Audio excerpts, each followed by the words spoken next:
When I picked up the phone to ask my son Max when his wedding would be, my daughter-in-law Lena looked me right in the eye and said with a chilling smile, "Oh, we already got married yesterday. We only invited special people." The words hit me like a bucket of ice water.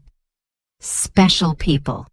I, who for 3 years had paid their monthly rent of $500, bought every piece of furniture in their house, and filled their refrigerator when they had nothing to eat. I was not a special person. I stood there in the living room of my own house, holding the phone as if it weighed 1,000 pounds, watching my son avoid my gaze while Lena made herself comfortable on the sofa I had bought for them.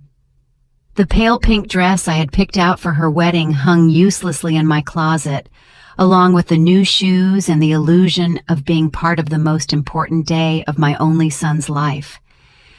I had spent $200 on that dress, thinking about how nice I would look in Max's wedding photos in which I would never appear. For weeks, I had planned every detail. I had put money aside to give them $1,000 as a wedding gift. I had called my sister Diana in Chicago to tell her the good news.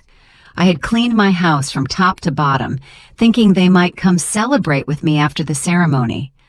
All of that collapsed in a second with those 4 poisoned words, "Only special people." Max finally lifted his gaze and said in a rehearsed-sounding voice, "Mom, it was an intimate thing, very small, just the 2 of us, and the witnesses." But I knew it was a lie. I saw the photos on social media. I saw Lena's parents proudly posing next to the bride and groom. I saw her siblings toasting with champagne. I saw Lena's white dress, which I had helped finance with the $800 I had given her last month for her personal expenses. I saw everything I wasn't supposed to see. A week later, exactly 7 days after that humiliation, Lena called me with a completely different voice. She was no longer the confident woman who had excluded me from her wedding. Now she sounded desperate, almost pleading. "Renate, the rent is overdue. The landlord is pressuring us and says if we don't pay this week, he will kick us out. You forgot to make the transfer." Her voice trembled slightly, as if the world were ending. I was silent for a few seconds, remembering all the times I had run to the bank to make that transfer. All the times I had canceled my own plans to make sure they had a roof over their heads. All the times I had eaten beans and rice so I could give them money for their desires. And now, after they had excluded me from the most important moment of their lives, they had the audacity to call me as if nothing had happened. "Lena," I said with a calm that surprised even me, "didn't I warn you that I only help special people?" The silence on the other end of the line was so deep that I could hear my own heart beating. For the first time in years, it was not I who was trembling, but her. "Renate, I don't understand," she stammered. "We were always special to you. You're like a second mom to me." Lies. All lies. Wrapped in that sweet voice she only used when she needed something. The same voice she had used to ask me for money for the wedding dress, for the honeymoon, for the rings, which I had helped finance without knowing I would never see the ceremony where they were exchanged. For so many years, I had this constant feeling of walking on eggshells, weighing every word, every gesture, every gift, hoping to get a crumb of affection from my own son. I was the perfect mother, the obliging mother-in-law, the silent provider who never protested when they treated me like I was invisible. But that phrase, "only special people," awakened something in me that had been dormant for far too long. I had calculated in my head how much money I had spent on them in those 3 years. Between rent, food, gifts, emergencies, and whims, it was over $20,000. $20,000 I had taken from my retirement, from my savings, from the money my late husband had left, so I could live my last years in peace. And what was all that for? To be treated like a stranger on my own son's wedding day. That night after I hung up, I sat on my bed and cried. But they weren't tears of sadness. They were tears of anger, of accumulated frustration, of years of silently endured humiliation. I cried for all the times they made me feel that my love was a burden, my presence a hindrance, my money the only thing I had to offer. I cried for the foolish mother I had been, for the woman who had lost herself trying to be indispensable to those who considered her dispensable. When I woke up the next morning, something inside me had changed. It was not just the pain of betrayal, it was something deeper, colder. I stood up and looked at myself in the bathroom mirror.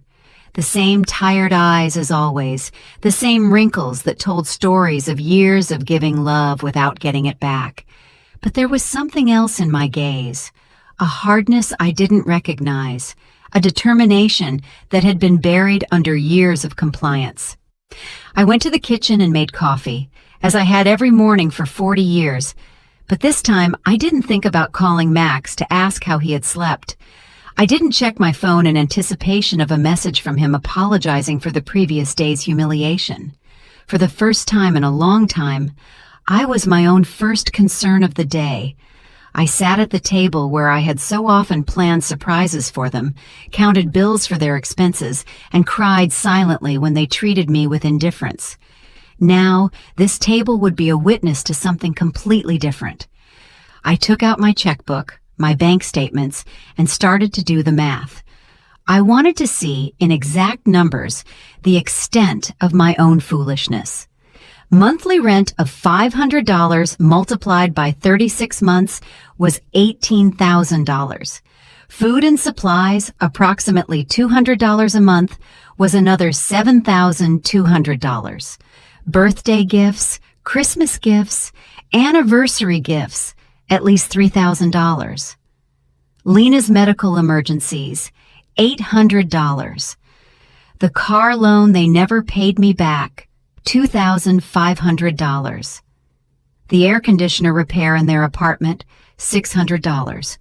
The living room furniture, $1,200, $33,400. That was the exact sum of my generosity. $33,400 I had wasted from my husband's inheritance, from my pension, from the savings I had put aside penny by penny for decades of honest work. All that money thrown out the window to keep two adults comfortable who couldn't even pretend to respect me. The phone rang, and I saw Max's name on the screen. Normally, my heart would have pounded as I ran to answer, hoping he would finally apologize and explain that everything had been a misunderstanding.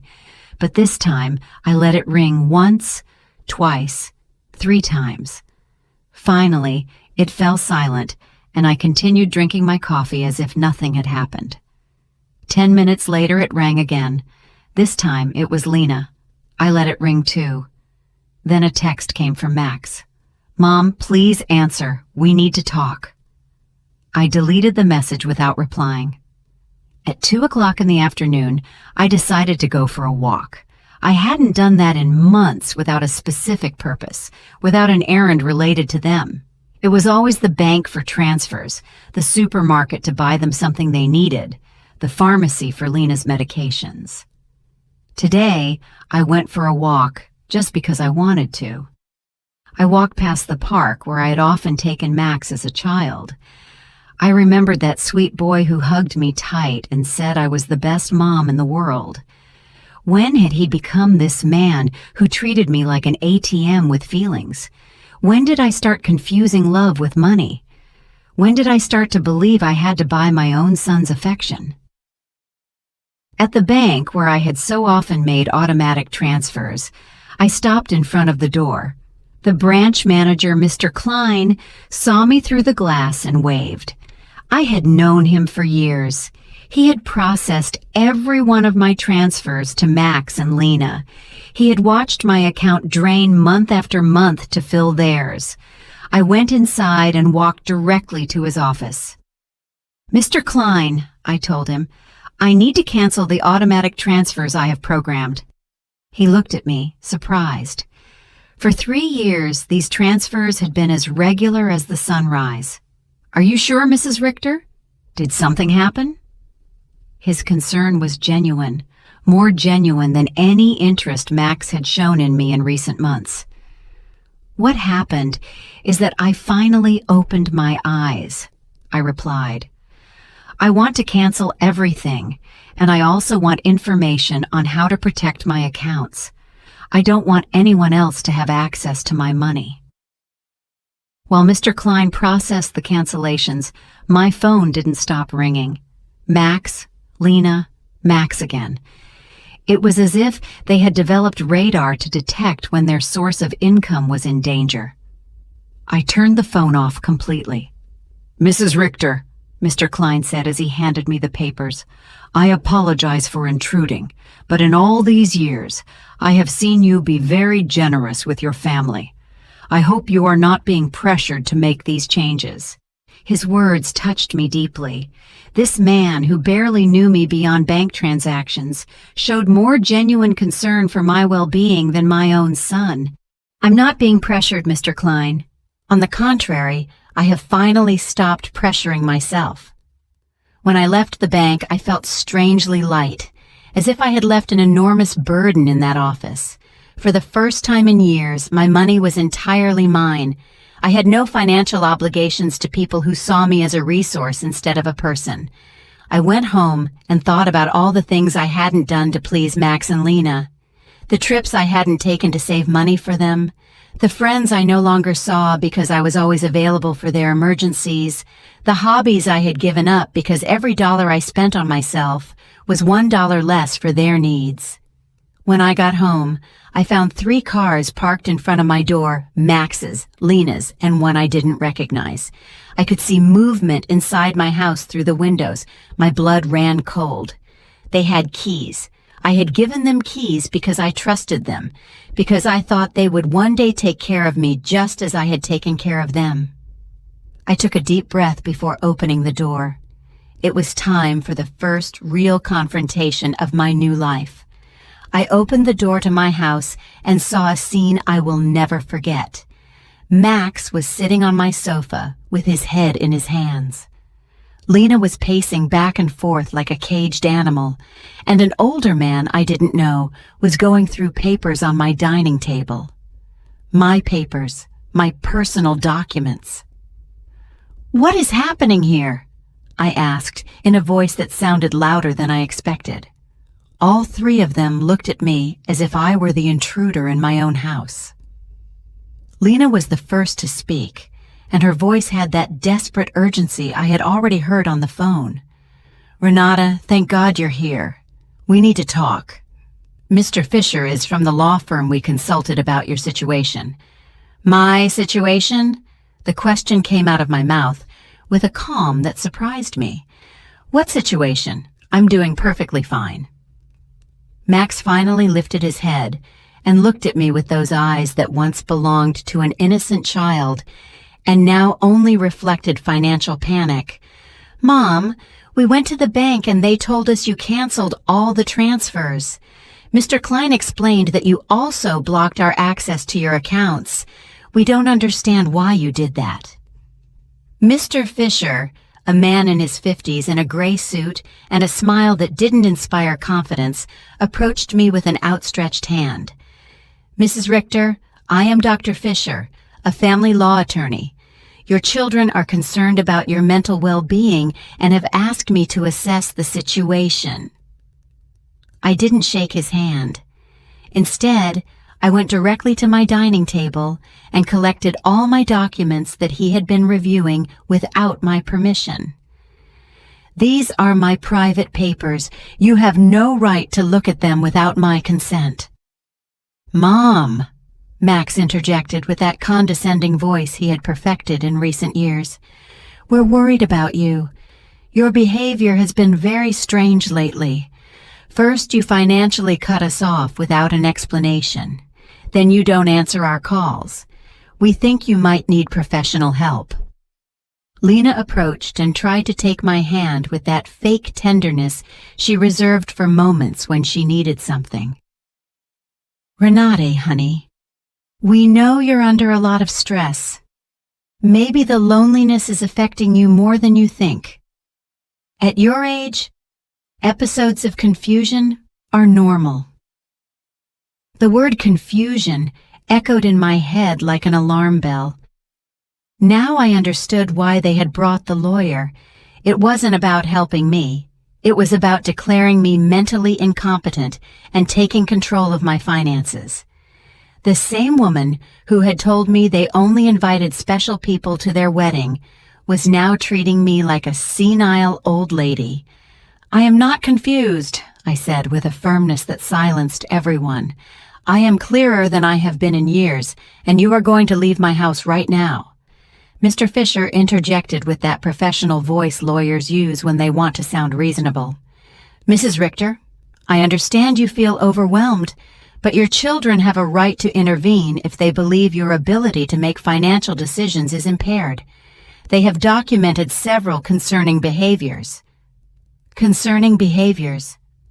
The laugh that came from my throat was hoarse, almost cruel.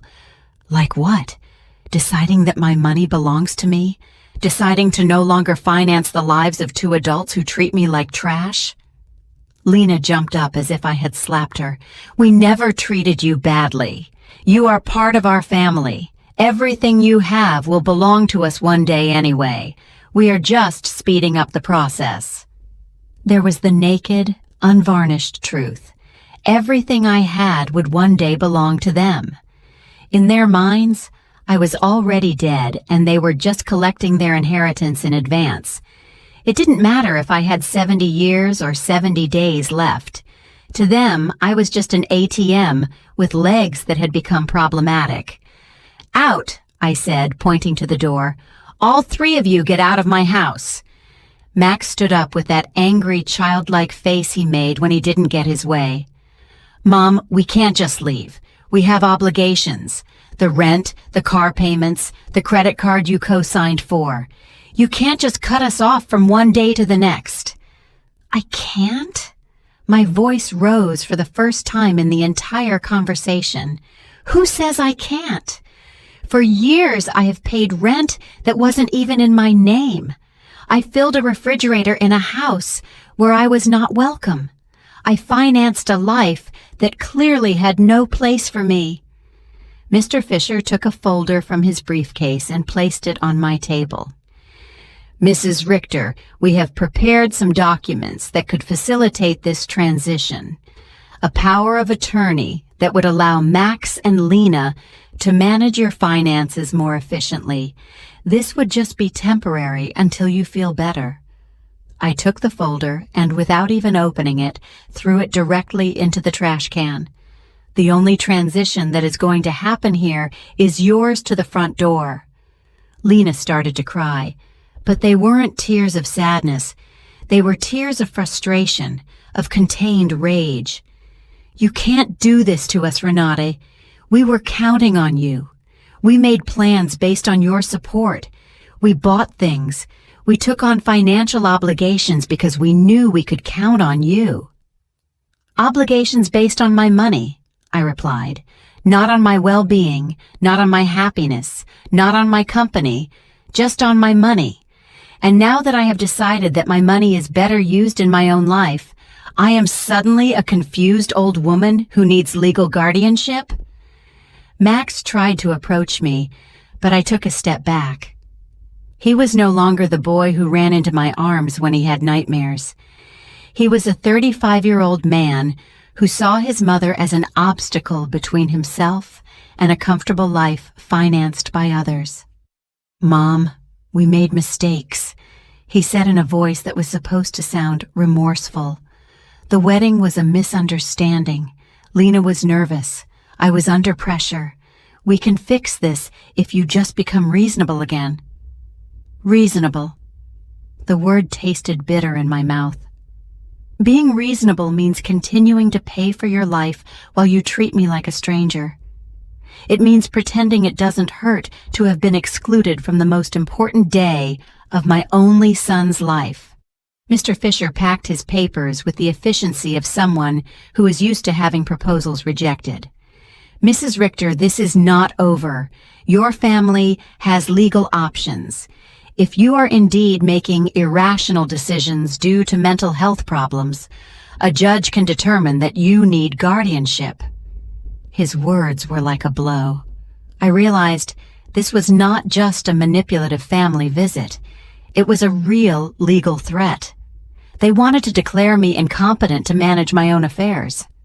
Mr. Fisher, I said, looking him directly in the eyes, I suggest you do your research thoroughly before you threaten a 71-year-old woman who has managed her finances flawlessly for 40 years, who raised her son alone after the death of her husband, who ran a household and worked honorably until retirement, and who until last week financially supported two completely capable adults. Lena stopped crying and looked at me with a coldness that finally showed her true face. This won't stay like this, Renati. We have rights and lawyers too. Perfect, I replied. Hire all the lawyers you want, with your own money, of course, because mine is no longer available to finance your legal tantrums.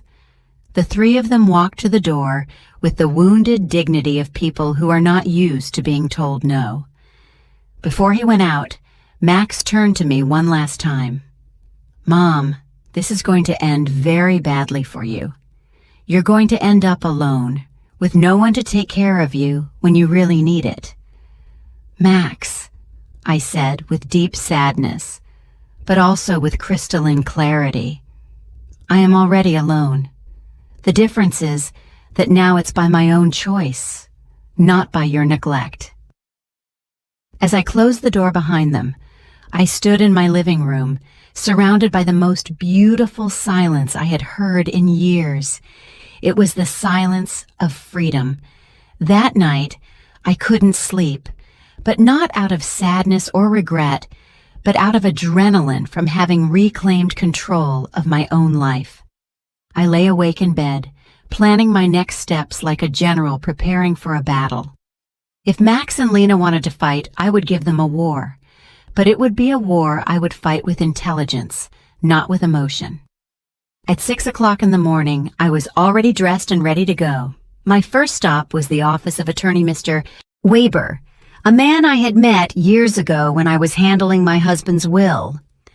Unlike Mr. Fisher, whom Max and Lena had brought, Mr. Weber had an impeccable reputation and specialized in protecting the rights of the elderly. Mrs. Richter, he told me as I explained the situation, what your children tried to do yesterday is more common than you think. It's called elder financial abuse, and it's a federal crime. The fact that they entered your house without permission and reviewed your private documents also constitutes a violation. His words both calmed and worried me. They calmed me because they confirmed I wasn't crazy, that what had happened was truly abusive. They worried me because I realized the situation was more serious than I had thought.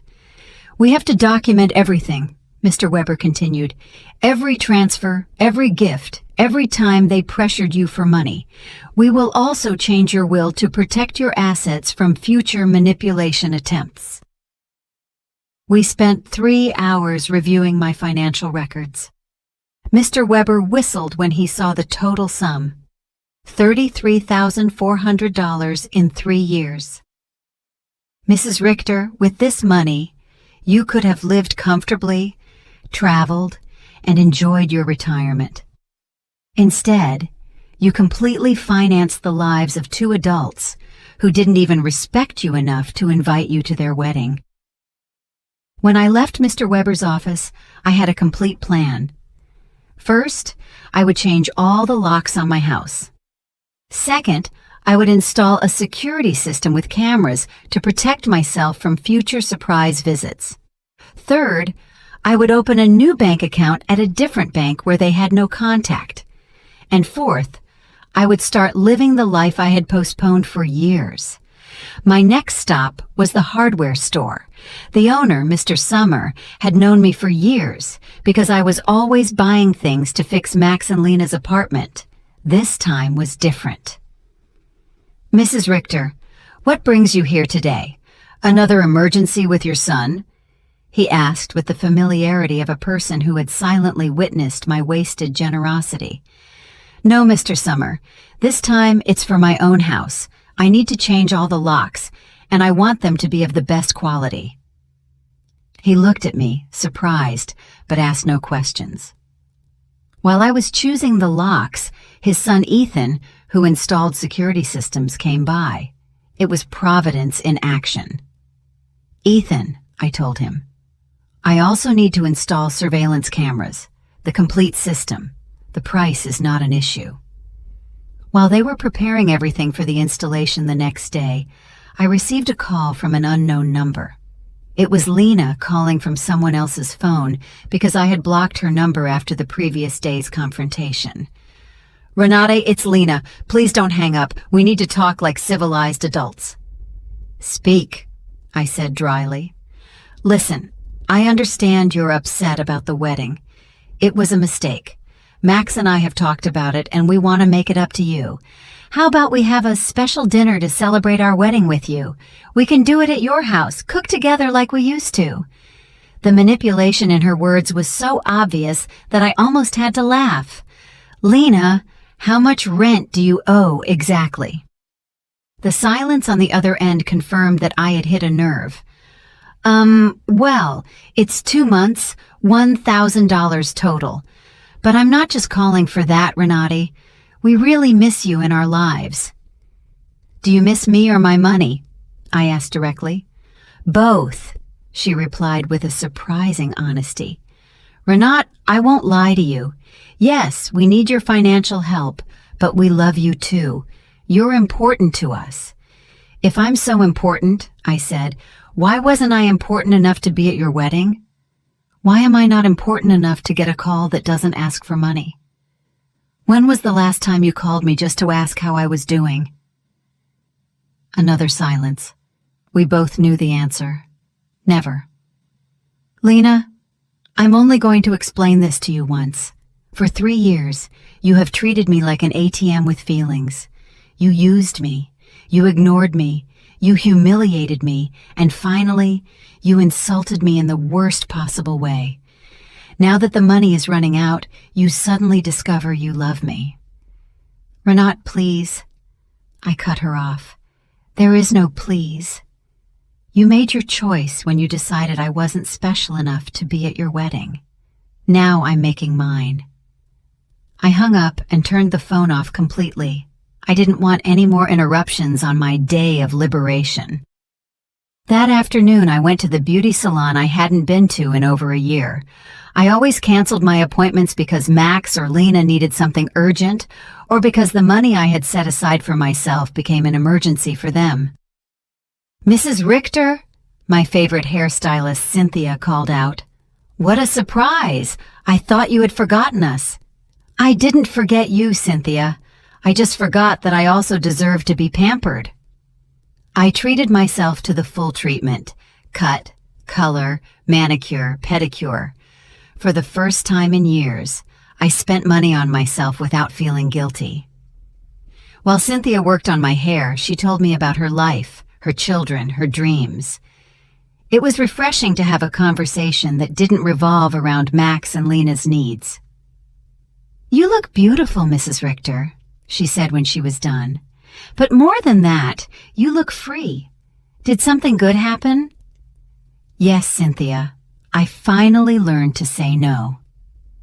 When I got home that afternoon, there was a car in front of my door that I didn't recognize. My heart raced for a moment, thinking Max and Lena might have come back with reinforcements. But as I got closer, I saw an older woman sitting on the steps of my porch. "Mrs. Richter?" she asked as I got out of the car. "Yes, that's me. Can I help you?" "I'm Eleanor Brooks. I live next door. We've been neighbors for years, but we've never had a chance to talk. Yesterday I heard very loud voices in your house, and I got worried. Is everything okay?" Her sincere concern touched me deeply. Here was a stranger who showed more interest in my well-being than my own son. "Come in, Mrs. Brooks. I'll make you a coffee, and I'll tell you a story you won't believe." While I was making coffee, I told her the whole situation.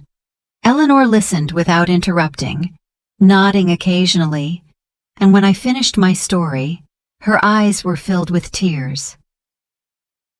"Mrs. Richter," she said, "you did the right thing.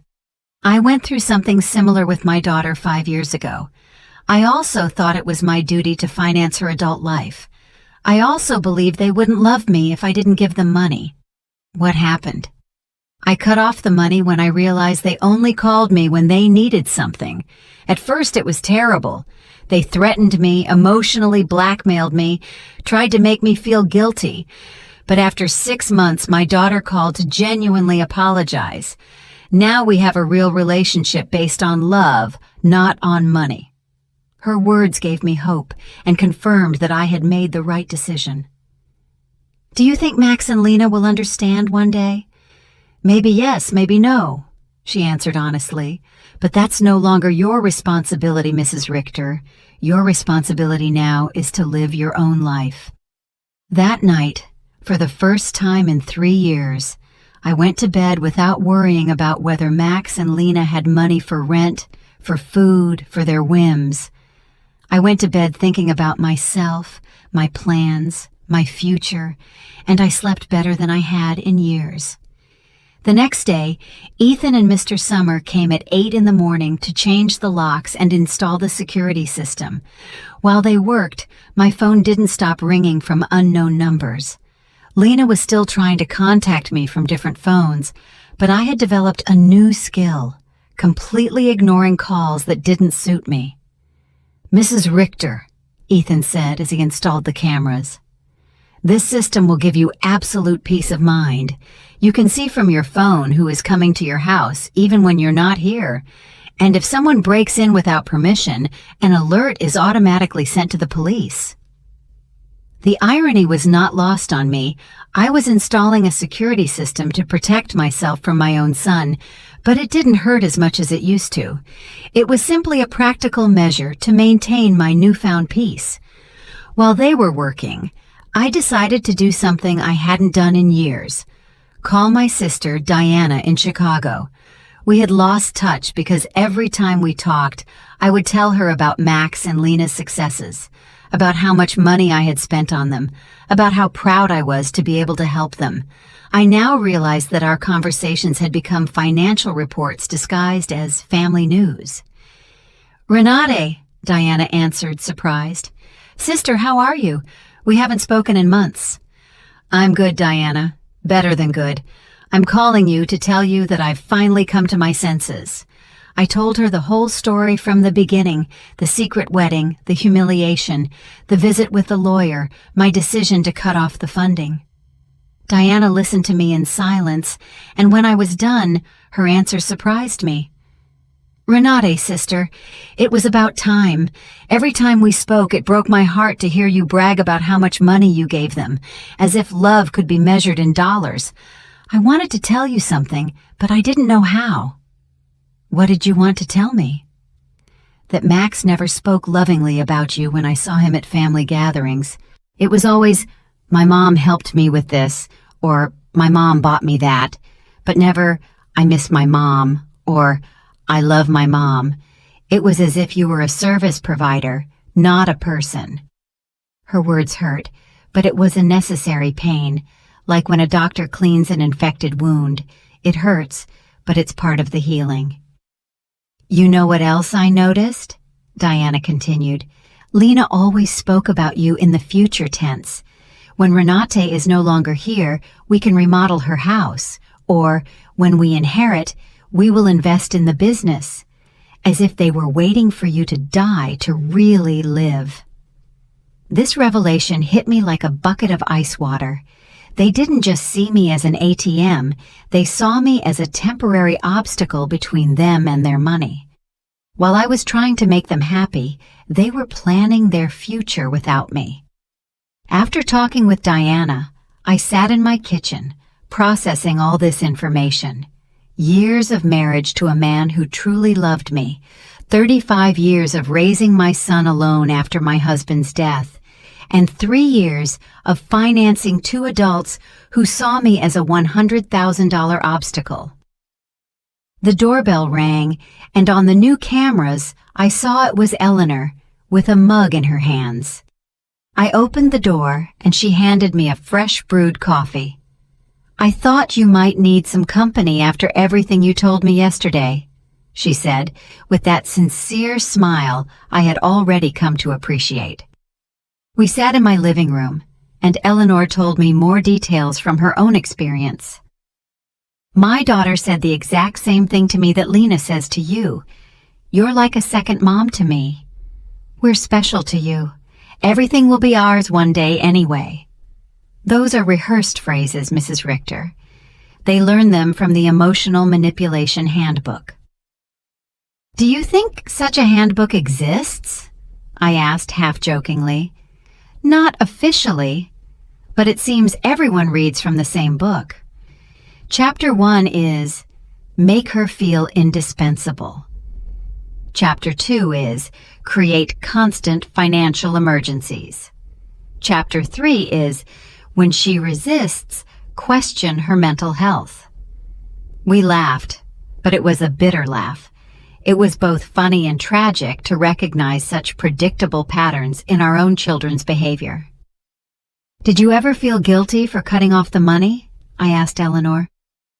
"Every single day for the first 3 months," she answered honestly. "But then I started to see the results.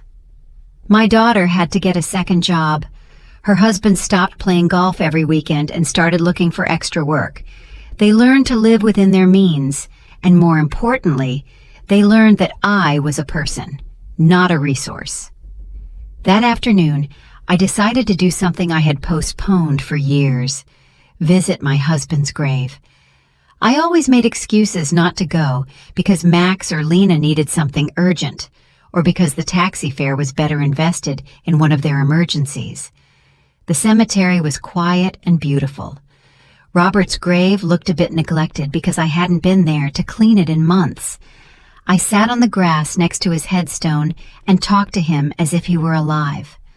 "Robert, my love, I think I lost myself for a while.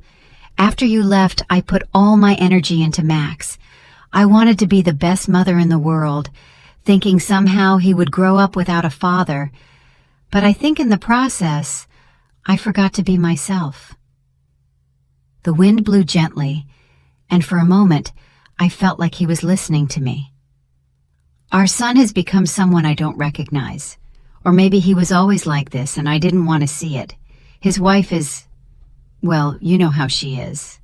The money you left for me to live peacefully, I spent it taking care of them. But not anymore, my love. I have learned." I cleaned his grave, replaced the withered flowers with new ones, and stayed there for another hour, simply enjoying the peace. For the first time in years, I was not in a hurry to get home to solve a crisis for Max and Lena. When I got home, there were 3 cars parked in front of my door again. My heart raced, but this time I was prepared. The cameras showed me that it was Max, Lena, and 2 other people I didn't recognize. Everyone seemed agitated, talking to each other and pointing at my house. I didn't get out of the car. Instead, I called Mr. Weber, my lawyer. "Mr. Weber, they are at my house again. This time they've brought more people. What should I do?" "Don't get out of the car, Mrs. Richter. I'll be there right away and I'll call the police. After our conversation yesterday, I requested a temporary restraining order. They are not allowed to be on your property." Minutes later, Mr. Weber and 2 police patrol cars arrived. I watched the officers talk to Max and Lena, saw my son gesticulate angrily, saw Lena crying again, but this time her tears did not move me. One of the officers approached my car. "Ma'am, you can get out safely. Your visitors are going to leave immediately." As I got out of the car, Max shouted at me from the street, "Mom, this is ridiculous. We're your family. You can't call the police on your own son." "Max," I replied with a calm that surprised even me. Family doesn't threaten lawsuits for mental incompetence. Family doesn't break into people's homes without permission. Family doesn't treat their mothers like ATMs. Lena screamed from across the street. You're going to pay us everything you owe us. We have bills you co-signed for. You can't just abandon us like this, Mr. Weber interjected. Mrs. Brooks, any future communication must be through my office, and I suggest you consult with an attorney before making collection threats, because my client has full documentation of all the payments she voluntarily made for 3 years. I watched them drive away in their cars, defeated but not giving up. I knew this wasn't over, but for the first time in this situation, I felt confident. I had professional help. I had emotional support from Eleanor. And more importantly, I had mental clarity about what was right and what was wrong. That night, Eleanor invited me to her house for dinner. I met her daughter who was visiting, and I was able to see with my own eyes what a healthy family relationship looked like. They spoke respectfully to each other, asked sincerely about each other's lives, and laughed together. The daughter didn't ask for money once the entire evening. I wanted that with Max too, I confessed to Eleanor after her daughter had left. And maybe you'll get it one day, she replied. But first, he has to learn that you are a person who deserves respect, not just a source of income. For the first time in weeks, I went to bed feeling hopeful about the future. The next few days were strangely peaceful. The surveillance cameras showed me that Max and Lena were driving past my house several times a day. Sometimes slowly, sometimes they parked for a few minutes, but without getting out. It was as if they were studying my routine, looking for the perfect moment for their next move. Mr. Weber had advised me to document every one of these visits, so I kept a detailed log with the date and time. Their persistence will work in our favor, he had said. Every time they show up after we've told them not to approach, it strengthens our case for a permanent restraining order. On Friday morning, I was calmly having breakfast when the doorbell rang. The cameras showed me a very well-dressed young woman with a folder in her hands and a professional smile. I didn't recognize her, but something about her posture told me it was not a social visit. "Good morning, Mrs. Renati Richter," she said as I opened the door. "I am a social investigator from the Office of Senior Services. We have received a report that you may be in an at-risk situation and we need to conduct a wellness check." My blood ran cold. Max and Lena had escalated the situation. It was no longer just threats from private lawyers. Now they had involved the government. "Can I see your ID?" I asked, trying to stay calm. "Of course." She showed me an official ID that looked genuine. "I am social worker Mrs. Schmidt. Can I come in and talk to you?" I let her in, knowing that a refusal would have been worse for my case. Mrs. Schmidt sat down in my living room and took a form out of her folder. "Mrs. Richter, we have received reports that you have shown significant changes in your financial behavior, that you have cut off communication with your family, and that you have shown signs of paranoia by installing unnecessary security systems. We were also told that you have refused medical and legal help from your loved ones." Every word had been carefully chosen to make me sound like a mentally disturbed old woman. I recognized Lena's handwriting in the wording. She had always been skilled at manipulating words to get what she wanted. "Miss Schmidt," I said with all the dignity I could muster, "I would like to call my lawyer before answering any questions." "Ma'am, this is not a legal interrogation. It's a wellness check. If you have nothing to hide, it should not be a problem to speak with me." The phrase, "if you have nothing to hide," infuriated me. It was the same logic abusers used to justify their invasions. If you're innocent, you shouldn't complain about your privacy being violated. "Miss, I'm calling my lawyer. You can wait here or come back another day, but I will not answer any questions without legal representation present."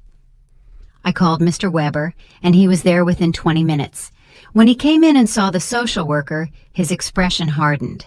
"Miss Schmidt," he said after checking her ID. "I hope you have a court order to be here, because my client is under my legal representation, and any unauthorized investigation constitutes harassment." "Sir?" Mrs. Schmidt replied with less confidence than before. "We have reports from concerned family members about the lady's well-being. It's our duty to investigate." "What family?" Mr. Weber asked dryly. "The same family that tried to get her to sign a power of attorney without representation. The same family that broke into her house without permission and checked her private documents. The same family that excluded her from important events while living off her money." Mr. Weber took a folder from his briefcase and placed it on the table. "Here, I have complete documentation of my client's financial and emotional abuse. $33,400 that were withdrawn from her accounts in 3 years. Systematic social exclusion and emotional blackmail. If someone needs to be investigated here, it is not my client." Mrs. Schmidt reviewed the documents with growing discomfort. It was obvious that the information she had been given did not match the reality she had in front of her. "Mrs. Richter," she said finally, "can you explain to me why you so abruptly stopped financial support for your son?"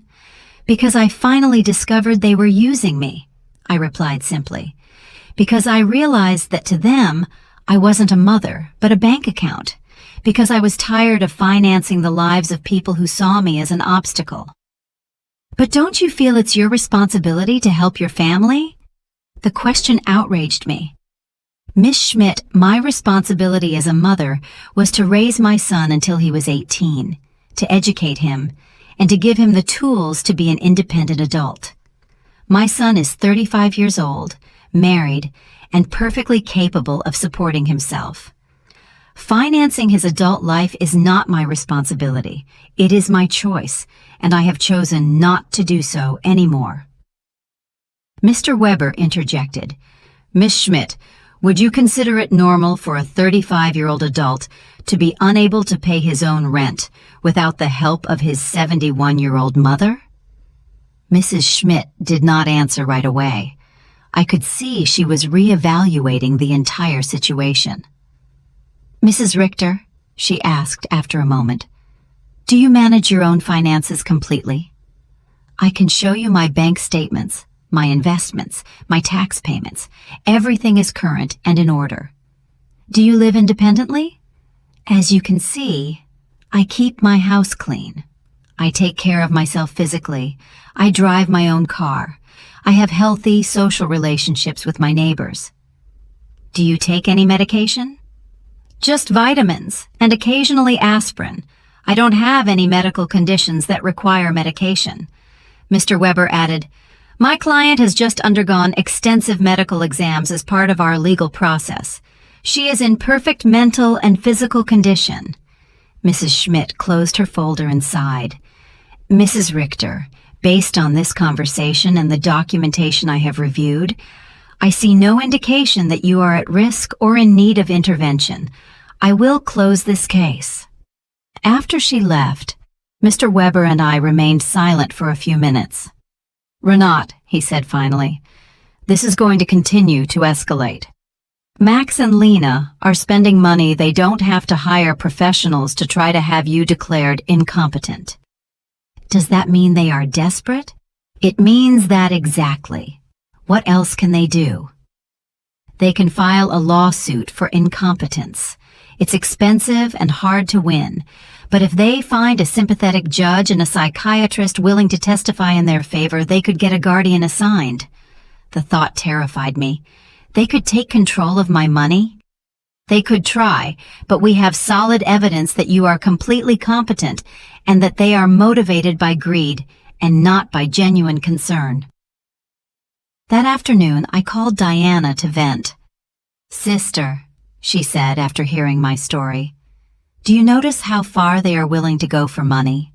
They are risking family relationships, spending money on lawyers and doctors, destroying their own reputation, all to get access to your bank account again." Her words made me think. Max and Lena had completely revealed their true nature. There was no going back. There was no possibility of a genuine reconciliation. To them, I had never been a mother or a respected mother-in-law. I had always just been money on legs. This revelation, although painful, was also liberating. I no longer had to wonder if I was making the right decision. I no longer had to feel guilty for protecting myself. They had proven for themselves that my emotional and physical well-being was less important to them than my money. That evening, Eleanor came to visit with a surprise. She had invited her friends from the garden club to meet me. "Renate," she introduced me. "These are my friends Cynthia, who you already know from the salon, Maria, Carmen, and Elfrida. We have all been through similar situations with abusive family members." We spent the evening sharing stories. Maria had had to set boundaries with a brother who constantly asked her for money. Carmen had cut off her relationship with a daughter who only visited when she needed money. Elfrida had had to change her will after she found out her grandchildren considered her their retirement plan. "What hurts me the most," I confessed, "is not losing the money I gave them, but realizing that I never had the love I thought I had." "Renate," Elfrida said with the wisdom of her 80 years, "true love cannot be bought or sold. If you had to pay for it, it was never real." Her words were balm for my wounded soul. She was right. I had bought attention, not love. I had financed an illusion. "You know what I've discovered?" I said to my new friends. "That loneliness, surrounded by people who don't love you, is worse than being lonely on your own. At least now when I am alone, I am in good company." Everyone laughed, and we toasted to our newfound wisdom. That night, after my new friends had left, I sat in my garden, thinking. The stars shone brighter than ever, or perhaps I was seeing them with clearer eyes. For the first time in my adult life, I was completely alone financially. I had no dependents, no financial obligations to anyone but myself. And instead of scaring me, this reality excited me. I could travel when I wanted. I could remodel my house. I could buy myself nice clothes. I could donate to charities that were important to me. I could invest in my own future instead of financing the present of ungrateful people. Freedom tasted like hope, and for the first time in years, I wanted to plan my future. A month after the psychiatrist's visit, I thought I had finally won the war. I had settled into a beautiful routine. I calmly had breakfast and read the newspaper. I tended to my garden, had lunch with Eleanor or one of my new friends, and in the afternoons, I devoted myself to activities I had given up for years. I had started painting again, something I was passionate about before I became Max and Lena's personal financier. But on a Thursday morning, while I was painting flowers on my new easel, Mr. Weber came to my house with a grim expression that made my blood run cold. "Renate, we need to talk. Max and Lena have filed a formal lawsuit for mental incompetence in family court. They are requesting to have a legal guardian assigned to you." The words fell on me like stones. I knew it was a possibility, but hearing it out loud made it terrifyingly real. Does that mean they can take control of my money? If a judge determines that you are unable to manage your affairs, yes, he could place Max as your legal guardian, which would give him full control over your finances. I sat down heavily on my sofa, feeling the weight of the deepest betrayal I had experienced in my life. My own son was trying to legally declare me incompetent to steal my money. "Mr. Weber, what evidence could they have? You yourself have seen that I am completely competent." "They have statements from 3 witnesses who claim you have behaved erratically. They also submitted unpaid doctor's bills that you supposedly didn't pay, and medications that you supposedly hoarded without taking them." "But that's a lie. I don't have any outstanding doctor's bills or hoarded medications." "I know, Renate, but they have fabricated convincing evidence. They also have the statement from Dr. Lehman, who states that you refuse to cooperate with a psychiatric evaluation, which they interpret as proof of mental decline. The manipulation was diabolical. They had turned my refusal to undergo an unnecessary exam into proof of a mental illness. They had used my instinct to protect myself from them as proof that I needed protection. Who are the three witnesses? Mr. Weber looked through his documents. Lena, of course, a neighbor named Mr. Davis, and someone who claims to be your pharmacist, Mr. Green. Mr. Davis was the neighbor across the street, an unpleasant man who had always had problems with me because my friends sometimes parked in front of his house. Mr. Green was indeed my pharmacist, but I didn't understand what he could have against me. I need to talk to Mr. Green, I told Mr. Weber. Something's not right. We went to the pharmacy together that afternoon. Mr. Green received me, surprised and nervous. Mrs. Richter, it's good to see you. How are you? Mr. Green, I was told you signed a statement saying I show erratic behavior with my medications. His face turned red as a tomato. Mrs. Richter, your daughter-in-law came in a few weeks ago and asked about your medications. She said she was worried because you were acting strangely. And what did you tell her? I explained to her that you only buy vitamins and occasional aspirin, that you don't have any regular medical prescriptions, but she insisted that this was proof that you weren't taking adequate care of your health. Mr. Weber interjected. Mr. Green, did you sign a paper? She brought a document that said I was confirming that Mrs. Richter had irregular medication purchases.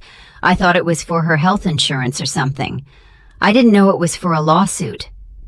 My own pharmacist had been tricked into signing something he didn't fully understand.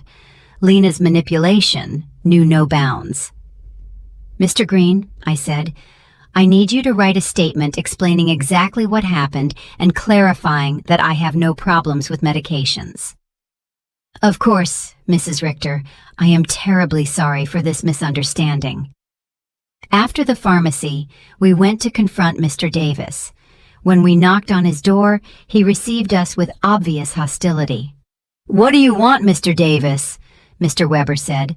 I understand you signed a statement about my client's behavior. And you're right, I did. That woman is crazy. She's been acting strange for weeks. Can you be more specific about the behaviors you observed?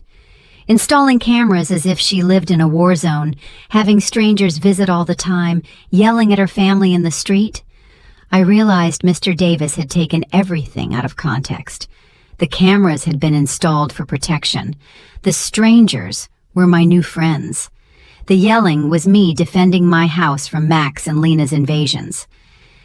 Mr. Davis, I said, do you know why I installed the cameras? No, and I don't care. To protect myself from my son and daughter-in-law, who broke into my house without permission and threatened me. That's what a crazy person would say, he replied cruelly. There was no way to reason with him. His statement was based on superficial observations, maliciously interpreted. That evening, Mr. Weber and I sat down to plan our defense. Renate, we need our own psychiatric evaluation. I have a colleague, Dr. Moore, who is an expert in assessing mental capacity. She can officially confirm that you are completely competent. What if Max and Lena have bribed the judge? What if none of this matters because they have already decided to declare me incompetent?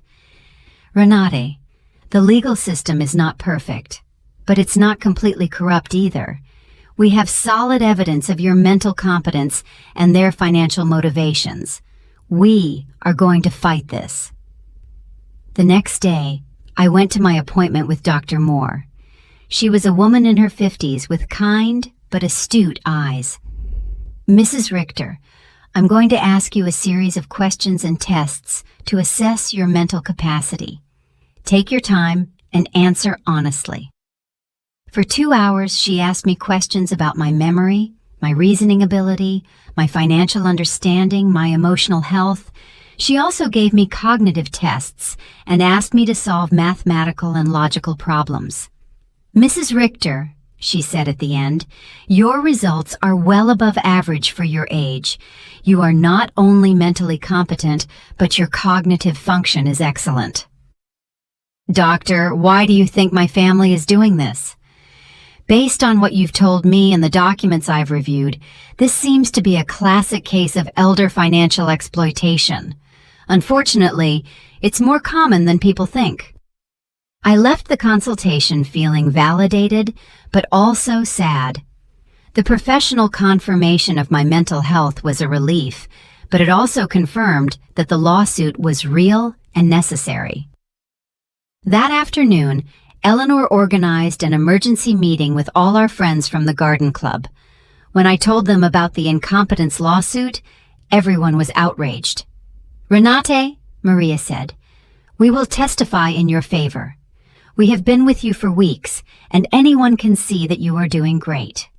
Better than great, Cynthia added. You are clearer and stronger than many 40-year-old women I know. Elfrida, with her 80-year-old wisdom, took my hands. Renate, my dear, what your children are doing is nothing new. For generations, greedy children have tried to declare their parents insane to get their money. But you have something many of these victims didn't have: documentation, legal support, and friends who can testify for you. Her words gave me hope. I was not alone in this fight. I had an army of strong women who had witnessed my transformation firsthand. You know what the saddest thing about all this is? I said. That Max and Lena are willing to destroy any future possibility of reconciliation for money. Even if I were willing to forgive everything so far, there's no going back from this. And maybe that's for the best, Cynthia replied. At least now you know exactly who they are and you can act accordingly. That night, for the first time since this nightmare began, I really cried. Not out of sadness, but out of grief. I said my final goodbye to the son I thought I had, to the dream of a loving family, to the illusion that unconditional love was reciprocated. But something new also emerged within me, an iron determination not to let myself be stripped not only of my money, but also of my dignity and my freedom. The war had officially begun, but I was ready to fight. The trial came 3 weeks later. I woke up early, put on my best black suit, and looked at myself in the mirror with a determination I had never felt before. Today, not only my mental capacity would be judged, my dignity as a person, my right to live free from abuse, my value beyond my bank account would be judged. Mr. Weber came at 7 in the morning to go over our strategy one last time. Renate, remember, the burden of proof is on them. They have to prove that you are incompetent. We just have to show that you are not. And what if the judge is already biased? Judge Miller has a reputation for being fair. I researched his past cases, and he doesn't automatically favor families. He is dedicated to protecting the rights of the elderly. We arrived at the courthouse at 9 in the morning. In the hallway, I saw Max in a new suit that he probably bought for the occasion, and Lena dressed in black as if she were at a funeral. Maybe it was one, the funeral of our family relationship. When our eyes met, Max avoided my gaze, but Lena held my gaze with a coldness that confirmed that for her, this was just a business transaction. Their lawyer was an older, elegant man with the kind of confidence that comes from winning similar cases before. When he began his opening statement, his strategy was clear: to portray me as a confused old woman who had been manipulated by strangers to alienate me from my loving family. Your Honor, he said in a solemn voice, Mrs. Renate Richter has shown a clear mental decline in recent months. She has cut off all financial support for her family without a rational explanation. She has installed unnecessary security systems due to paranoia, and has isolated herself from her loved ones under the influence of neighbors and lawyers who are obviously taking advantage of her vulnerable situation. Every word had been carefully chosen to make my self-empowerment sound like dementia, and my freedom sound like external manipulation. Then they called their witnesses. Lena was the first to testify, and her performance was Oscar-worthy. She cried as she described how I had completely changed, how I had become hostile and paranoid, how I had isolated myself from the family that loved me. "Your Honor," she said in a trembling voice, "Renate has always been like a second mom to me. Seeing her mental decline has been devastating. We just want to help her get the care she needs." Lies, wrapped in convincing tears. When Mr. Weber cross-examined her, the cracks in her story began to become visible. "Mrs. Schuster, can you tell the court, when was the last time you called my client without asking for money?" Lena stammered. "Well, we always talked about many things. Can you give me a specific date?" "I don't remember exact dates." "Is it true that you and your husband got married without inviting my client?" "It was a very small ceremony." "Is it true that when my client asked about the wedding, you told her that you had only invited special people?" Lena's face turned red. Those words were taken out of context.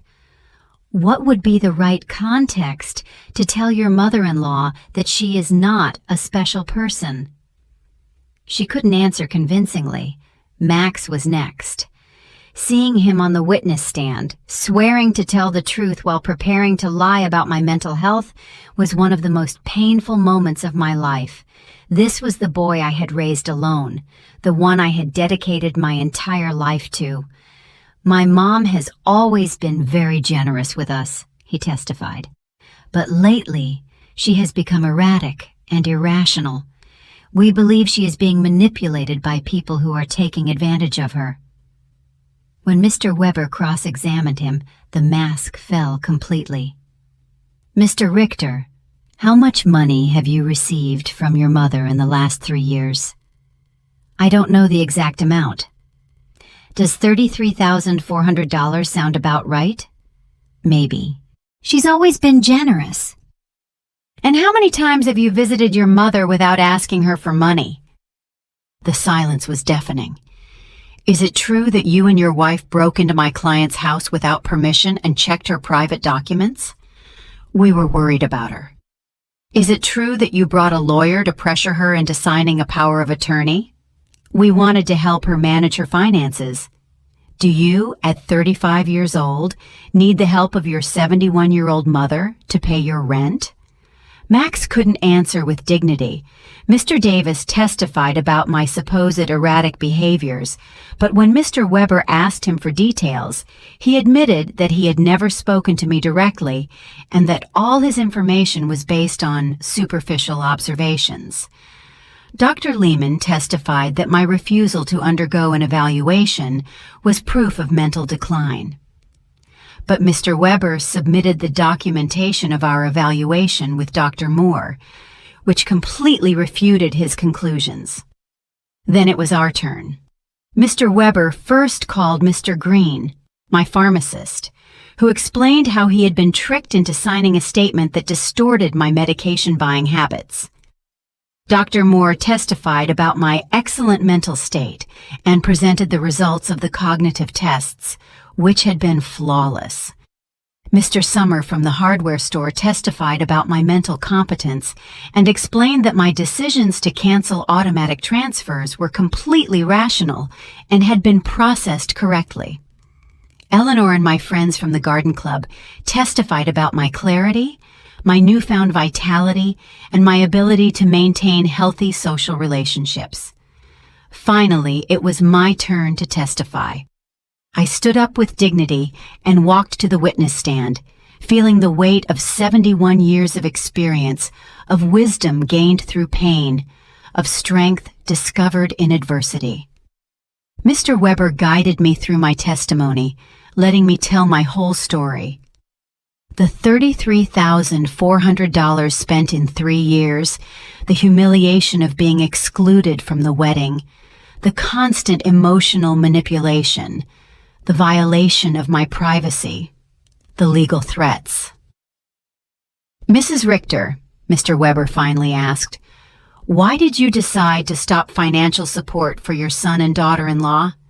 "Because I finally understood that what I was getting from them was not love," I replied in a clear, loud voice. "It was a commercial transaction disguised as a family relationship. My money was welcome, but I, as a person, was not." "Do you regret your decision?" "I only regret that it took me so long to make it." Max's lawyer tried to make me appear confused during his cross-examination, but I answered every one of his questions with clarity and precision. When he tried to imply that my new friendships had manipulated me, I explained to him that for the first time in years, I had relationships based on mutual respect and not on financial interest. In his closing argument, Max's lawyer insisted that I was a victim of external manipulation. Mr. Weber's rebuttal was devastating. "Your Honor, what we have seen here is not the case of an incompetent old woman, but that of a woman who has finally found the strength to free herself from years of financial and emotional abuse. The plaintiffs have presented no real medical evidence of mental incompetence. What they have presented is frustration, because their source of income has decided to exercise her legal and moral right to protect her own resources." Judge Miller retired to deliberate for 2 hours that felt like 2 years. When he came back, his expression was serious but clear. "After reviewing all the evidence presented," he began, "it is obvious to this court that Mrs. Renate Richter is in full possession of her mental faculties. Professional psychiatric evaluations confirm her cognitive competence. Her financial decisions, as painful as they may be for her family, are completely rational and within her rights." My heart began to beat faster. "Furthermore," the judge continued, "the evidence suggests that this lawsuit is motivated by financial interest rather than by genuine concern for Mrs. Richter's well-being. The court completely denies the request for guardianship." I had won. I had not only won the lawsuit, but also my freedom, my dignity, my right to live free from the abuse of those who supposedly loved me. When we left the courthouse, I saw Max and Lena talking angrily with their lawyer. Lena gave me a look of pure hatred before she walked away. Max looked at me one last time, and for a second, I saw something that could have been regret, but it was already too late. That night, Eleanor organized a celebration at my house with all our friends. We toasted to justice, to freedom, to the sisterhood of strong women who support each other. "Renata," Elfrida told me, "today you didn't just win a trial, you won back your life." She was right.